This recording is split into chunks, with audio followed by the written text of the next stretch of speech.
Hello guys, welcome back to my channel smart learning. पिछली video में हम exercise 4.1 का जो बेसिक कंसेप्ट एंड कुछ थ्योरी कर चुके हैं। आज हम करेंगे इसके एग्जाम्पल। इसमें हमें फर्स्ट एग्जाम्पल क्या दिया हुआ है, ए फर्नीचर फर्म। एक फर्म है जो कि क्या बनाती है, फर्नीचर बनाती है। मैन्युफैक्चर चेयर एंड टेबल, वो क्या बनाते हैं, चेयर एंड टेबल।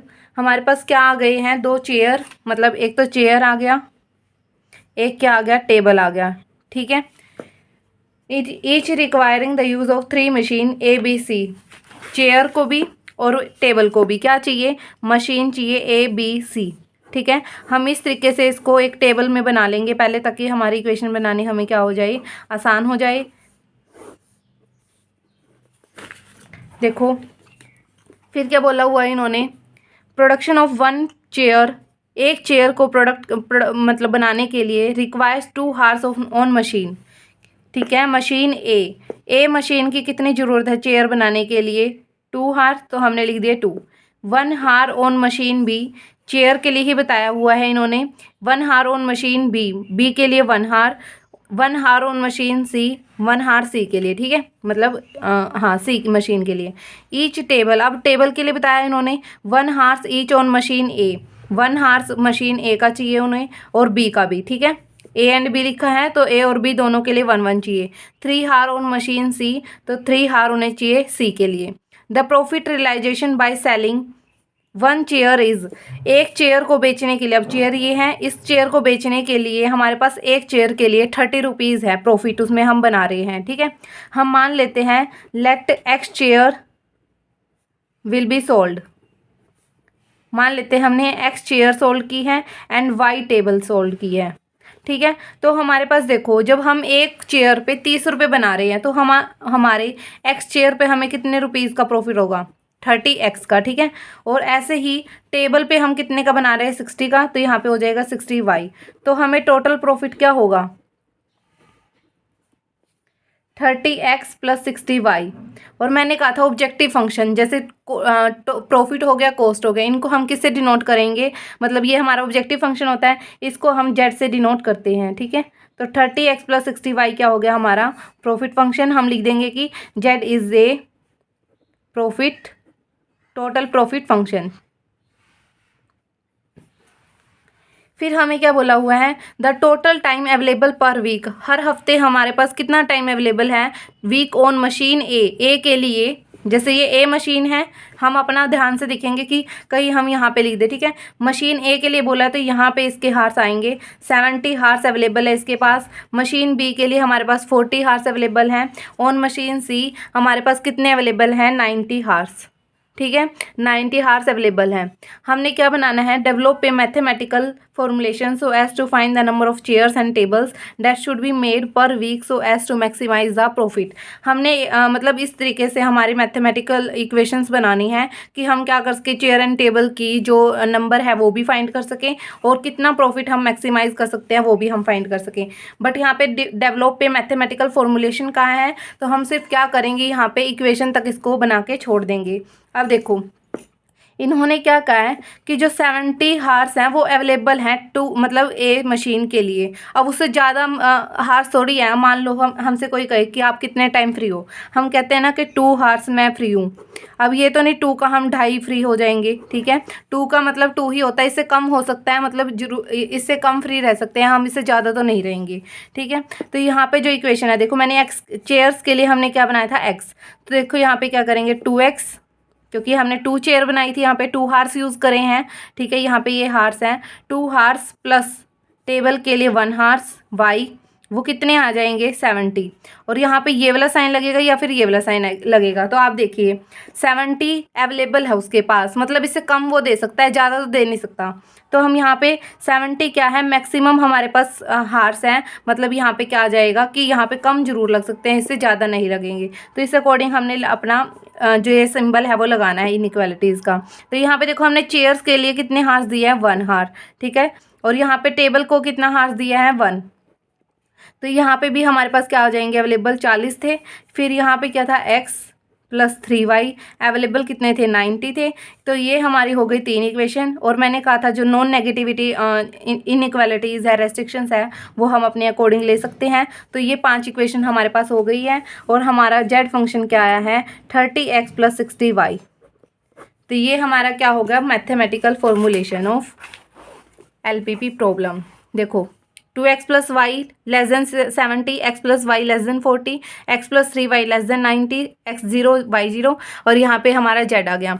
अब यहाँ पे देखो मैंने एक बताया था इसमें कि हमने साथ में क्या देखना है, हमने अपने फंक्शन को मैक्सिमाइज करना है या मिनिमाइज करना है। तो यहाँ पे देखो tables that should be made per week so as to maximise the profit. ठीक है, हमने उस ऑप्टिमल सोल्यूशन को हमने अडोप्ट करना है जो हमारे प्रॉफिट को क्या कर दे, मैक्सिमाइज कर दे। ठीक है, हमारा फर्स्ट क्वेश्चन हो चुका है। सेकंड क्वेश्चन में हमें क्या दिया हुआ है, a firm can produce 3 types of cloth. ठीक है, 3 टाइप ऑफ क्लॉथ है, तो यहाँ पे लिख लेते हैं A B C। ठीक है, अब जरूरी नहीं है कि हमने जैसे इन्होंने ABC यहाँ पे लिया हॉरिजॉन्टल, तो हमें ज़रूरी नहीं है यहाँ पे हम इस तरीके से भी इसको ले सकते हैं।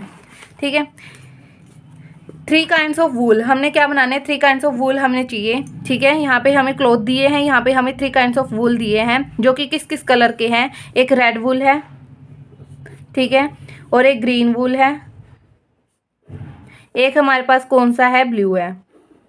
ठीक है, 1 unit length of type A cloth, A cloth के लिए बोला है इन्होंने। 1 unit length of type A cloth needs 2 yard of red wool. Red wool के हमारे पास ए के लिए कितने चाहिए, 2 चाहिए। 3 यार्ड ऑफ ब्लू वूल, इन्होंने किसके लिए बताया है, टाइप ए के लिए ही बताया है, तो हम टाइप ए में ही लिखते चलेंगे। 3 यार्ड ऑफ ब्लू वूल, तो यहाँ पे हो जाएंगे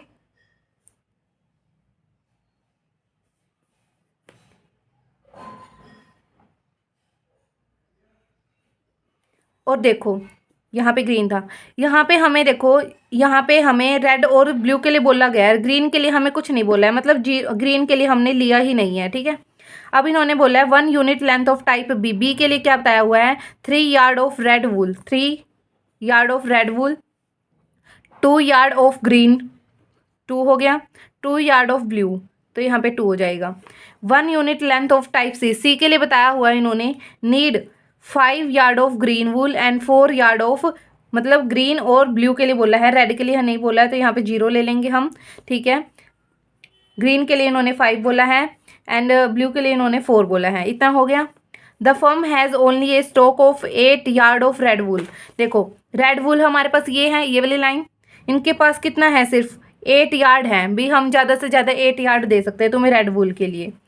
10 यार्ड ऑफ ग्रीन वूल, तो यहाँ पे 10 है, और 15 यार्ड ऑफ ब्लू वूल, तो यहाँ पे आ गया हमारे पास 15। It is assumed that income obtain from 1 unit length of type A, 1 unit बेचने पर ए लेंथ की, ठीक है, ए यूनिट की हमें कितना रुपये प्रॉफिट हो रहा है 3।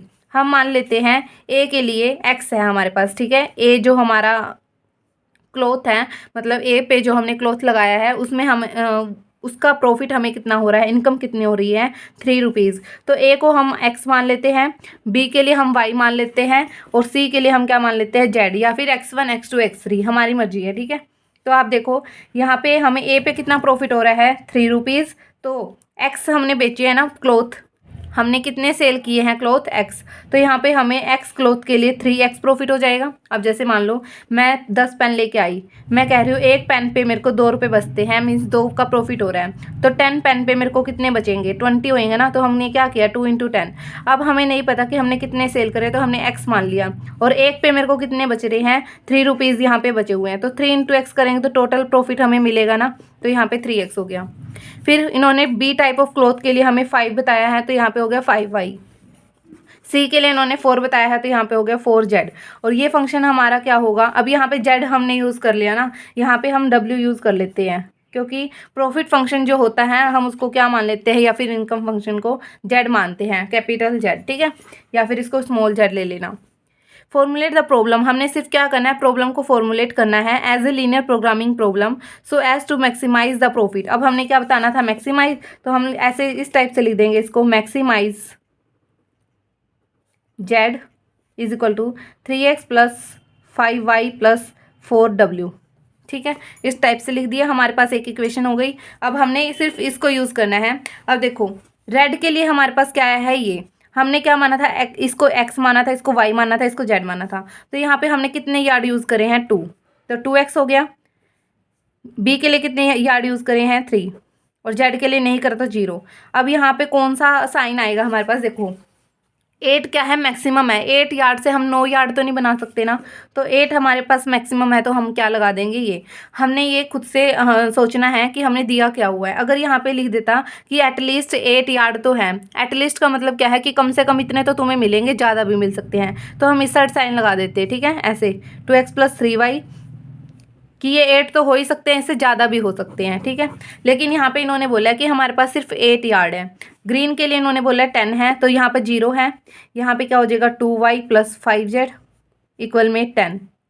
ठीक है, यहाँ पे हो जाएगा 3x + 2y + 4z << 15 कि 15 से इक्वल भी हो सकते हैं, और क्या हो सकते हैं, ये इक्वल का साइन हम इसीलिए लगा रहे हैं। यहाँ पे भी इन्होंने बोला था कि अवेलेबल टाइम हमारे पास इतना है, मतलब हम इसे कम तो दे सकते हैं और इसके इक्वल भी दे सकते हैं। यहाँ पे भी सेम इसी तरीके से 8 यार्ड है, तो 8 के 8 यार्ड यूज़ कर सकते हैं, और उससे कम भी यूज़ कर सकते हैं, उससे ज़्यादा तो नहीं कर सकते ना, तो इसलिए हम ये साइन लगाते जा रहे हैं, और साथ में हमारे पास ये लग जाएंगे। ठीक है, एक्स और वाई भी हमेशा ग्रेटर देन क्यों लिखते हैं हम, क्योंकि अगर हम ग्रेटर देन नहीं लिखेंगे तो वो नेगेटिव में, और कपड़ा मतलब क्लॉथ है जो, वो कभी भी नेगेटिव में नहीं होता। सेकंड क्वेश्चन हो गया, देखो इक्वेशन मिला सकते हैं हम, 2x + 3y हमने, क्योंकि x2 x1 नहीं लिया है, <8 2x 2 आ गया ना यहाँ पे, 2x2 एंड 5x3, तो यहाँ पे 2y और 5z ही आया हमारा, यहाँ पे w ले लेना 10, यहाँ पे 3x 2y 4z << 15, यहाँ पे x1 x2 x3, यहाँ पे w > 0 भी आ जाएगा, और साथ में हमारा ये फंक्शन था प्रॉफिट का 3x1 5y और जो 4w है हमारा। ठीक है, तो ये हमारे देखो यहाँ पे मैक्सिमाइज हो गया। सब्जेक्ट कांस्टेंट हमारे ये हो गए कांस्टेंट, और नेगेटिव क्वांटिटीज़ हमारे ये हो गई है। ठीक है, ये मैं आपको बेसिक में बता चुकी हूँ कि ऑब्जेक्टिव फंक्शन कौन सा होता है, डिसीजन फंक्शन कौन सा होता है, वेरिएबल कौन से होते हैं। ठीक है, सेकेंड क्वेश्चन हो गया। थर्ड क्वेश्चन क्या है, a diet is to contain at least 400 unit of carbohydrates. एक डाइट हमने प्लान करी है, उसमें हम 400 यूनिट, एटलीस्ट 400 यूनिट कार्बोहाइड्रेट की रखेंगे, मतलब कम से कम इतनी तो रखेंगे, उससे ज़्यादा भी रख सकते हैं। ठीक है, 500 unit of fat and 300 unit of proteins. तो इसको बाद में देखते हैं, पहले टेबल बनाएंगे। देखो 2 फूड अवेलेबल है हमारे पास, F1 एंड F2। तो मैंने F1 एंड F2 का हमने क्या बना दिया, यहाँ पे टेबल बना देंगे। देखो F1 which coast 2 per unit and F2 which coast 4 per unit. तो हम मान लेते हैं F1 की क्या है, x है, मतलब हमने x यूज़ करा है। F2 के लिए हमने कितना यूज़ करा है, y यूनिट यूज़ करी है। तो देखो 2 पर यूनिट है ना, तो हमारा जो कोस्ट फंक्शन है वो क्या बन जाएगा, देखो हमें F1 पे हमें कोस्ट कितनी आ रही है, 2, और हमने यूज़ कितनी करी है, x, तो 2x हो गया। यहाँ पे देखो F2 हमारे पास कितना है, 4, तो यहाँ पे हो जाएगा 4y। तो हमारा z फंक्शन हमारा क्या बनेगा, x = 2x + 4y। ठीक है, आई होप आपको समझ आया होगा। हमारे पास यहाँ तो प्रॉफिट आएगा, या फिर इनकम आएगा, या फिर प्रोडक्शन आएगा, या फिर हमारे पास क्या आएगा, मतलब कॉस्ट से रिलेटेड हमारा ऑब्जेक्टिव फंक्शन बनता है। अब देखो इन्होंने क्या करा है, a unit of food, a unit. ठीक है, यहाँ पे हमें यूनिट कितनी दी हुई थी, कार्बोहाइड्रेट्स, मैं लिख देती हूँ यहाँ पे फैट एंड प्रोटीन। ठीक है, a unit means a unit of food F1 के लिए हमें बताया गया है, तो हम इसी टेबल के अंदर लिखेंगे। ठीक है, फूड यहाँ पे क्या है, 10 यूनिट ऑफ कार्बोहाइड्रेट्स, कार्बोहाइड्रेट की कितनी यूनिट यूज़ करी है हमने, 10। फिर 20 यूनिट्स ऑफ फैट, फैट के लिए हमने कितनी यूज़ करी है, 20। 15 यूनिट हमने किसकी यूज़ करी है, प्रोटीन की। फिर F2 फूड के लिए बताया है इन्होंने, 25 हमने कार्बोहाइड्रेट्स की यूज़ करी है, 10 यूनिट हमने इसकी फ़ैट की करी है, एंड 20 यूनिट हमने प्रोटीन की करी है। अब बच्चे सोचते हैं कि हम इस चीज़ को कैसे याद रखें कि हमने फूड यहाँ लेना है या कार्बोहाइड्रेट किस साइड लेना है। आप अपने अकॉर्डिंग इसको ले सकते हैं। ठीक है, तो देखो उसके बाद क्या है, फॉर्मुलेट द प्रॉब्लम दिस। यहाँ पे हमें क्या बताया, फॉर्मुलेट प्रॉब्लम करना है और मिनिमाइज़ करना है ना अपनी कॉस्ट को। वैसे भी मिनिमाइज़ के लिए ही आता है कॉस्ट को, तो मिनिमाइज़ यहाँ पे क्या हो जाएगा, z = 2x + 4y। एक तो ये लिख देंगे हम, और सेकंड अब देखो यहाँ पे और कोई इन्फॉर्मेशन है, बट हमारी फर्स्ट लाइन में ही हमें इन्फॉर्मेशन गिवन थी कि हमने at least 4 unit of carbohydrate use करनी है। एटलीस्ट 400 कार्बोहाइड्रेट यहाँ पे है, तो यहाँ पे इसके नीचे लिख देते हैं हमें 400 यहाँ जाएगा, 500 फैट के हैं एंड 300 यूनिट हमारे पास किसकी है, प्रोटीन की है। तो अब देखो इसको x माना था, इसको y माना था, 10 यूनिट हमने यूज़ करी है, तो 10x प्लस 25y, यहाँ पे 400, यहाँ पे 20x प्लस 10y, यहाँ पे 500 और यहाँ पे 15x प्लस 20y, यहाँ जाएगा 300। अब देखो इन्होंने क्या बोला है, एटलीस्ट। एटलीस्ट का मतलब क्या होता है, कम से कम। अब जैसे हमें कह दिया जाए कि इतने नंबर तो हमारे आने ही चाहिए पास होने के लिए, 33%। ये थोड़ी है अभी हमने पास ही होना तो 33% ही लेके आएंगे, उससे ज़्यादा भी लेके आ सकते हैं, ठीक है। तो यहाँ पे भी वही है कि कम से कम हमने 400 यूनिट है जो, वो तो यूज़ करनी है कार्बोहाइड्रेट की। उससे ज़्यादा भी कर सकते हैं, तो हमारा साइन अब की बार कहाँ आएगा, इस साइड, ठीक है। 400 यूनिट क्या है, कम से कम लिमिट है हमारी, उससे ज़्यादा भी हम उसको यूज़ कर सकते हैं। तो यहाँ पे तीनों में हमारा क्या आ जाएगा, ये वाला साइन, और x greater than 0, y greater than 0 तो हमारा रहेगा ही। तो यहाँ पे देखो 10x1 मतलब x1 x2 यूज़ कर रहे हैं, ये 10x प्लस 25y क्या है, ग्रेटर देन किससे है, 400 से।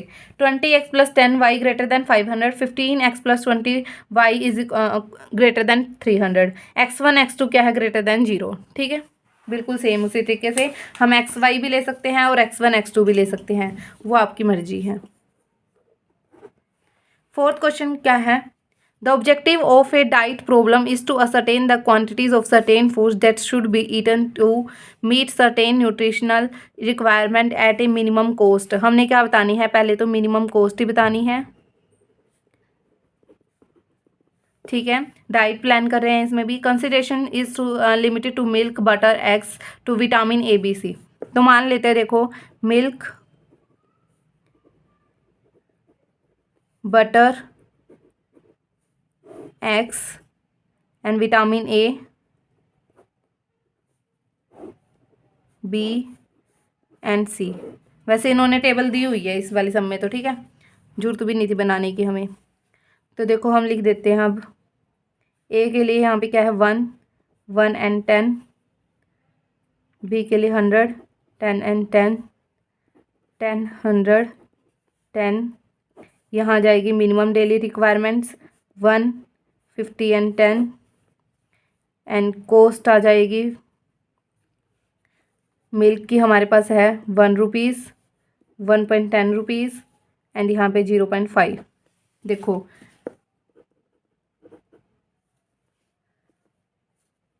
मिल्क को हम मान लेते हैं x, बटर को हम मान लेते हैं y, x को मान लेते हैं z, ठीक है। यहाँ पे देखो what is linear programming formulation, LPP जहाँ पे दिख जाए, हमें सिर्फ इक्वेशन बनानी है, ठीक है। अब यहाँ पे देखो सबसे पहले कॉस्ट का काम करते हैं, क्योंकि मैंने फंक्शन भी लिख दिया है। अब यहाँ पे क्या है, 1 रुपये कॉस्ट लग रही है किस पे, मिल्क पे, ठीक है। चाहे वो विटामिन ए का हो, बी का हो या सी का हो, मिल्क पे हमें 1 यूनिट की कितने रुपीज़ मतलब कॉस्ट लग रही है, 1 रुपीज़ लग रही है।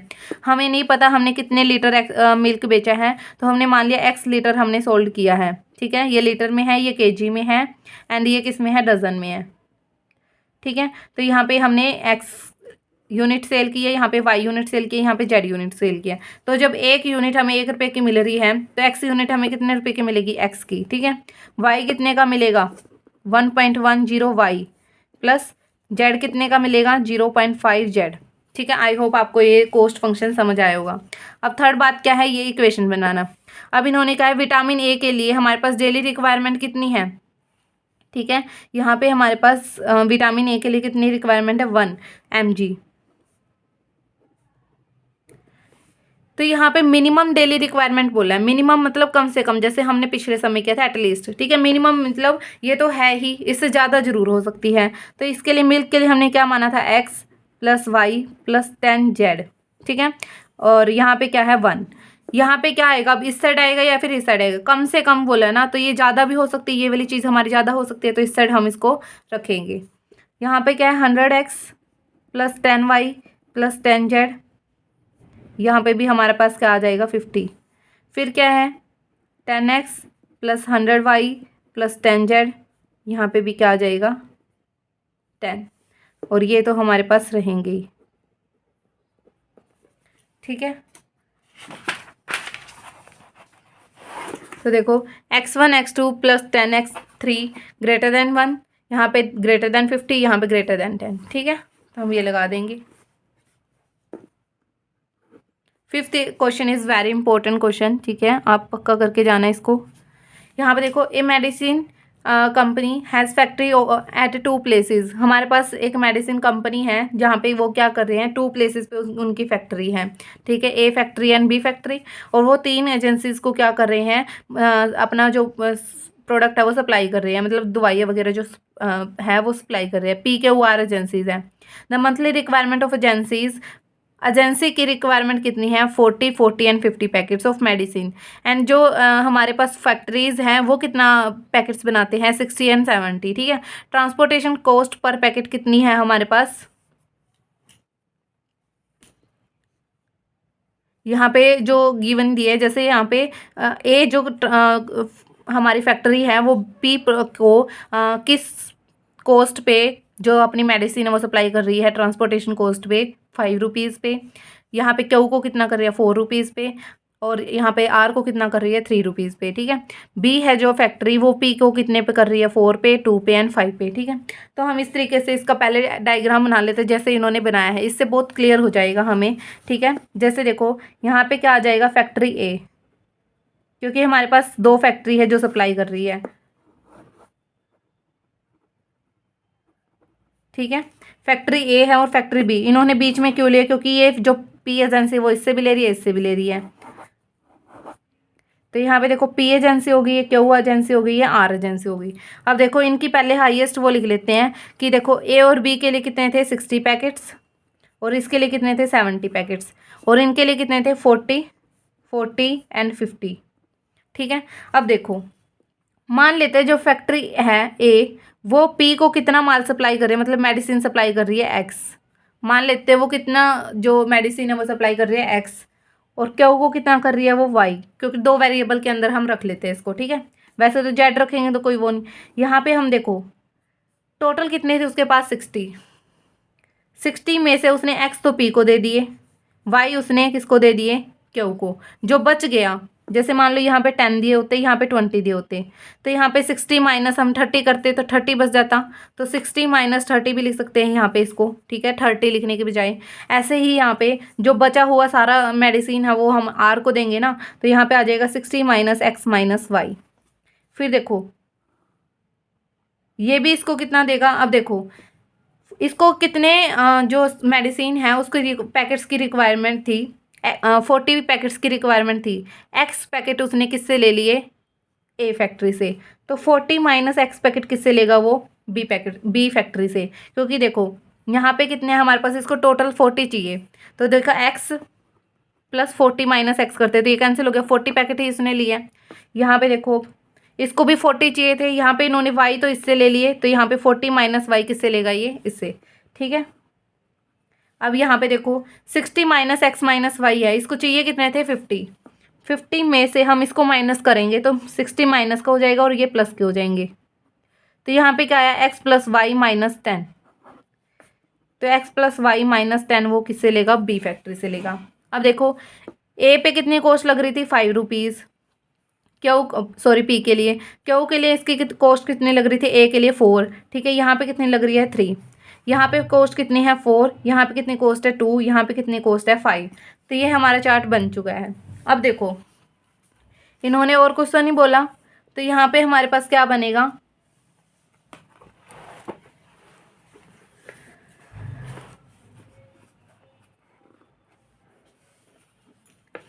पहले इक्वेशन बनाते हैं।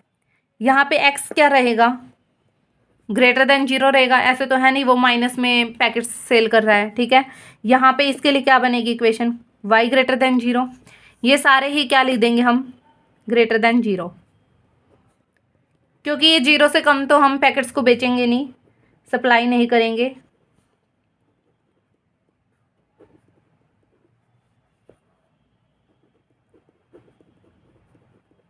ठीक है, इसको हम किस तरीके से कन्वर्ट करेंगे अब, ये तो सेम ही रहेंगी। अब देखो 60 इधर ही रख लिया, ये एक्स वाई उधर जाके प्लस के हो गए, ठीक है।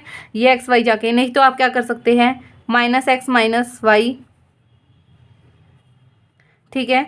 यहाँ पे यही साइन रहेगा और यहाँ पे क्या हो जाएगा, माइनस के 60 हो जाएगा। फिर हम माइनस से जब मल्टीप्लाई करते हैं, जैसे ये था, इसको हम ये लिख सकते हैं, माइनस से जब हम मल्टीप्लाई करते हैं तो ये पॉजिटिव हो जाएगा और ये भी पॉजिटिव हो जाएगा, बट ये साइन किस साइड घूम जाएगा, इस साइड घूम जाएगा। क्योंकि देखो जब -2 और -3 हो तो -2 बड़ा है या -3 बड़ा है, -2 बड़ा है। लेकिन जब मैं माइनस से मल्टीप्लाई कर देती हूँ, ये 2 बन गया, ये 3 बन गया, तो अब ये बड़ा हुआ ना। तो देखो माइनस से मल्टीप्लाई करने के बाद ये साइन हमारा क्या हो जाता है, चेंज हो जाता है। तो आप इस चीज़ से ध्यान रख सकते हैं तो ठीक है। अदरवाइज हम क्या करेंगे, 60 तो इधर ही रख लिया, ये साइन भी ऐसे ही रहेगा, जो माइनस के एक्स माइनस के वाई है वो उधर जाके क्या हो जाएंगे, प्लस के। देखो वही चीज आई है, एक्स प्लस वाई, मुँह किसकी तरफ खुला है इसका, 60 की तरफ, यहाँ पे भी हमारे 60 की तरफ ही है, ठीक है। फिर 40 माइनस एक्स है ना, तो यहाँ पे 40 इधर ही रख लो, ये ना साइन भी ऐसे रहेगा, माइनस का एक्स उधर जाके क्या हो जाएगा, प्लस का। यहाँ पे क्या हो जाएगा, वाई, और यहाँ पे एक्स प्लस वाई क्या हो जाएगा, 10, ठीक है। तो आप इसको अगर इस चीज़ से कंफ्यूज हो रहे हैं तो x greater than 0, y greater than 0, यहाँ पे एक्स प्लस वाई की तरफ क्या है, मुंह बंद है, तो इस साइड ये हो जाएगा। यहाँ पे क्या है, एक्स की तरफ मुंह बंद है, तो इस साइड हो जाएगा। यहाँ पे ये हो जाएगा, and x plus y greater than 10 तो हमारे पास है ही है, ठीक है। ये 5 इक्वेशन हमारे पास आनी थी। अब रही बात हमारी कोस्ट की, कोस्ट हमने बतानी है वो भी मिनिमम। अब मिनिमम इन्होंने कोस्ट के लिए तो कुछ कहा नहीं, लेकिन हमें ये इतना बड़ा डायग्राम दिया है। देखो 5 रुपये उसके किसके लिए लग रहे हैं, फैक्ट्री पी को बेचने के, एजेंसी पी को भेजने के लिए उसके 5 रुपये ट्रांसपोर्टेशन के लग रहे हैं। उसने माल कितना बेचा है, एक्स, तो 5x रुपीज़ तो इसके यहाँ लग गए, ठीक है। 4y यहाँ लग गए, and 3 × 60 minus x minus y यहाँ लग गए। 40 माइनस एक्स इधर लग गए हैं, ये 2 है ना, 240 माइनस वाई इधर लग गई हैं, plus 5x plus Y minus 10। ये 1 यूनिट के हिसाब से इन्होंने लिया है। देखो कोस्ट पर पैकेट के हिसाब से इन्होंने ये रुपीज़ चार्ज करे हैं। तो हमने x पैकेट यहाँ पे सेल किए थे ना, सप्लाई किए थे, तो यहाँ पे हो जाएंगे 5x। तो यहाँ देखो 5x प्लस 4y, 3 × 60 कितना हो जाएगा, 180 minus 3x minus 3y plus 160 minus 4x plus 80 minus 2y plus 5x plus 5y minus के 50। ये हमारा जेड चला हुआ है। अब देखो 5x माइनस 3x कितना हो गया, 2x, 2x माइनस 4x करेंगे तो माइनस के 2x हो जाएगा, माइनस के 2x प्लस 5x करेंगे, नहीं तो देखो 5 और 5 कितने हो गए, 10, 10 में से 3 गए 7, 7 में से 4 गए, हमारे पास कितना बचा, 3x। अब देखो 4y, एक 59y और एक ये और एक ये, देखो 2 टर्म हमारी प्लस की है, तो 5 और 4 9 हो गए, 9 में से 3 गए क्योंकि ये माइनस के, 9 में से 3 गए 6, और 6 में से 2 गए, हमारे कितने रह जाएंगे, 4, तो 4y हो गया। बस अब हमारे पास जो नंबर रह गए हैं, तो यहाँ पे देखो 180 प्लस 160 कितना होता है हमारे पास, 340, 80 में से 50 गए, हमारे पास कितना बचेगा, 30, तो इसके अंदर 30 ऐड करेंगे तो हमारे पास कितना बच गया, 370। तो हमारा जेड फंक्शन क्या आ गया, 3x plus 4y plus 370, 3x plus 4y plus 370 is equal to this, और जो हमारे पास ये इक्वेशन बनी है वो आ जाएंगी। तो आज हमारे एग्जाम्पल हो गए हैं। नेक्स्ट वीडियो में हम एक्सरसाइज के क्वेश्चन करेंगे, ठीक है guys. Thank you for watching my video. और अगर आपने मेरा चैनल सब्सक्राइब नहीं किया है तो प्लीज़ कर दीजिए, ताकि आपको मेरे आने वाली वीडियो के नोटिफिकेशन टाइम टू टाइम मिलते रहें।